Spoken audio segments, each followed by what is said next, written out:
Hey guys, it's Travis at VPNorthwest.com. Well, I've been driving the Spitfire around this summer and I noticed that it keeps getting warmer and warmer and warmer. Not quite overheating, but getting pretty close. And that means only one thing, it's a coolant problem. So it could be one of a few things. First, it could be, that you're not getting any airflow through your radiator. So you want to make sure that there's not a bunch of gunk and bugs and debris clogging up your radiator. And if that's all clean, you want to make sure, obviously, that you're full of coolant, and you want to open this up. Now, you got to be real careful not to do it when it's hot, because this is boiling water in here, and if you open it up while it's hot, it'll go everywhere. The other thing that it could be, you could need to flush out your radiator. It could be that your thermostat's stuck, and it could be that your water pump is bad. And that's about it. Those are the only things that can cause your car to continually overheat.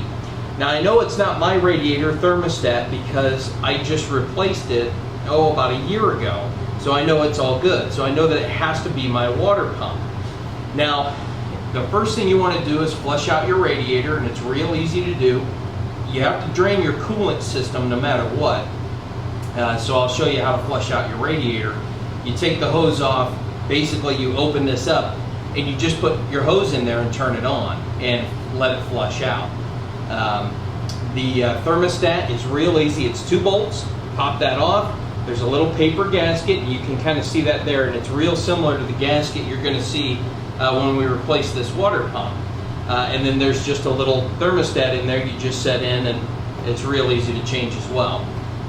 But today we're going to change this water pump because mine is obviously going bad. Now, the first thing you want to do is you're going to need a flathead screwdriver. Now, you have one of two options here.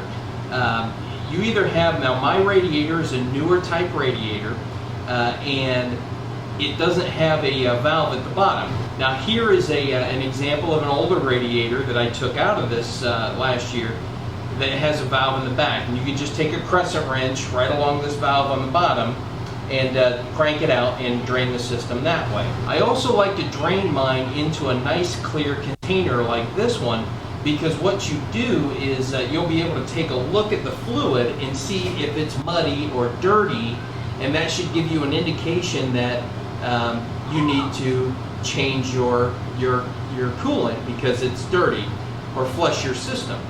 One thing that I want you to remember is that antifreeze is very sweet to taste, and it's also very poisonous, and it's real attractive to animals.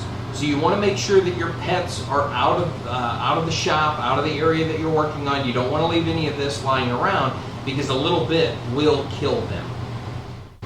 The first thing that we're going to do is we're going to grab our flathead screwdriver, and we're going to take off this brace right here at the top of this lower radiator hose. And then we're also going to need something to catch the coolant that comes out of it. So loosen this up, and you take off the top, and we'll get something to catch that coolant in right below it.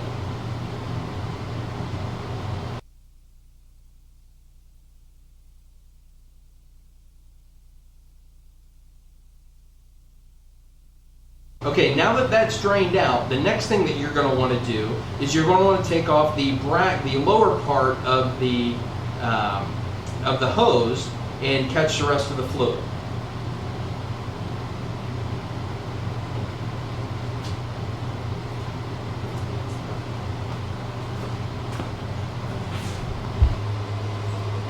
Now, your water pump sits right here, and the first thing that you're going to want to do, you need 2 1/2-inch wrenches, and you're going to want to loosen up the bracket on your alternator here, so that we can get the belt off, so we can get at that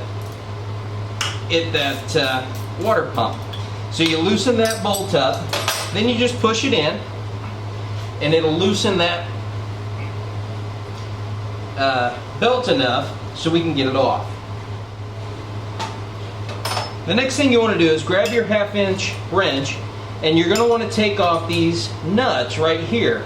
Now, on mine there are 3 nuts. On yours there could be 4. It depends on the year. There could be 4 nuts, there could be a couple of bolts, it just depends. But either which way, you just take these nuts off right here like that, and the lock washers.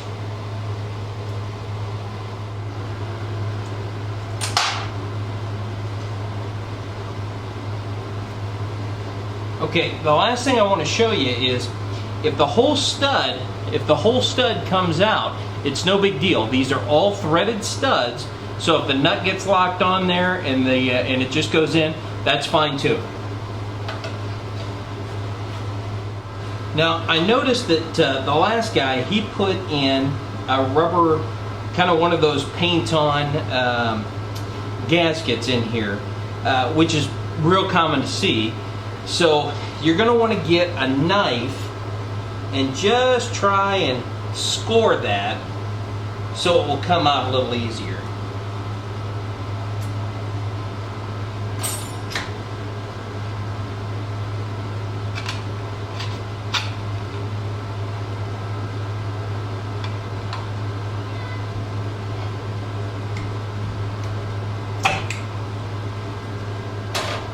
Now, once that's loose, go ahead, pop her off, and slip it out. Now, if you have trouble slipping it out, you can always take the fan off, which you're going to have to do anyway, which is just 4 7/16 bolts, and this thing's going to slide out. Now that that's out, we're going to set that aside, and we want to take a look.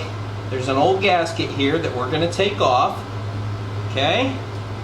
And then we want to make sure we get all the dirt and debris and old gasket, see, like that? We don't want that to get inside. So we want to try and clean this out as best we can. Go ahead and grab that razor blade again and just clean these edges up nice and good, and make sure none of that debris falls down into the car. Now I'm looking at this, the guy that put this on last, he got real crazy with the liquid gasket because he's got it down inside, and we don't want that. So we're going to be real easy, scrape it out. And you don't want to scratch, you don't want to gouge this stuff, because if you gouge it, it's going to leak. And we definitely don't want that. Okay, the next thing we're going to have to do is we're going to have to take the fan off here and get you a 7/16, and just go ahead and take these 4 bolts off right here. And then we're going to stick it on the new, put the fan on the new water pump.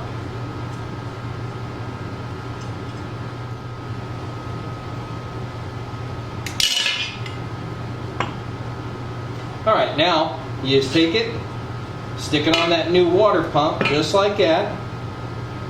Line up the holes, and as always, before you put any bolts in, you're going to want to use some anti-seize on them threads.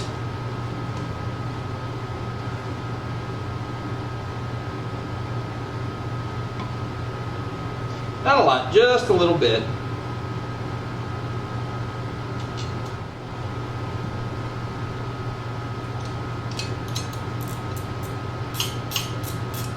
Now you don't have to wrench these down super tight, just nice and snug is good enough.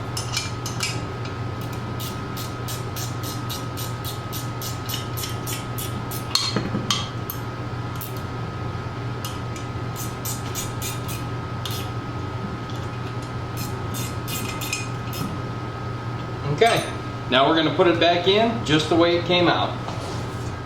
Now the last thing is that your new water pump came with a gasket. Don't worry that it's all wrinkly and whatnot, no big deal. It's going to be fine once it gets sealed in there good and tight.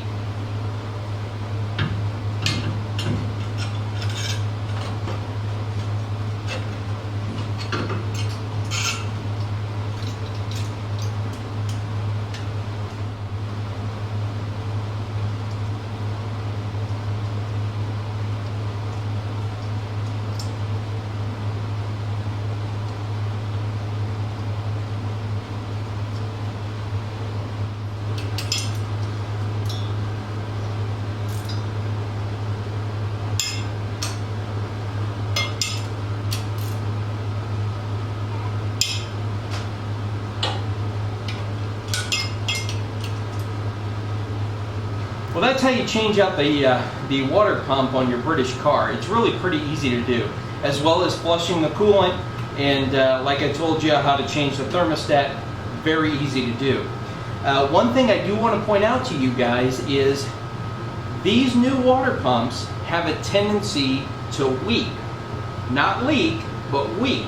So if you start it up and you see a little bit flowing out, don't panic. Don't get under here and start wrenching, trying to tighten it up. You know, don't pull it off and check. It's fine.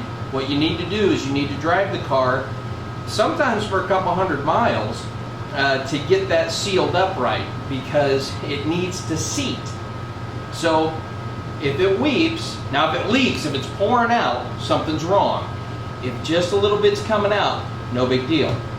The last thing I wanted to show you, I went in to get some coolant and I grabbed this. This is just 100% antifreeze.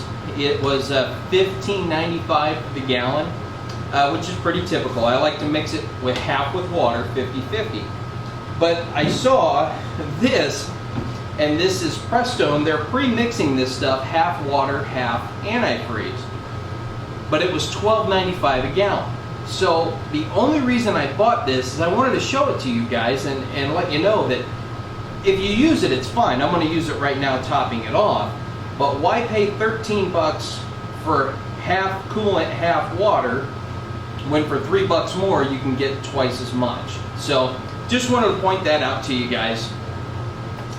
Well guys, that's it. As always, if you run into any snags along the way, give us a call at 503-864-2001.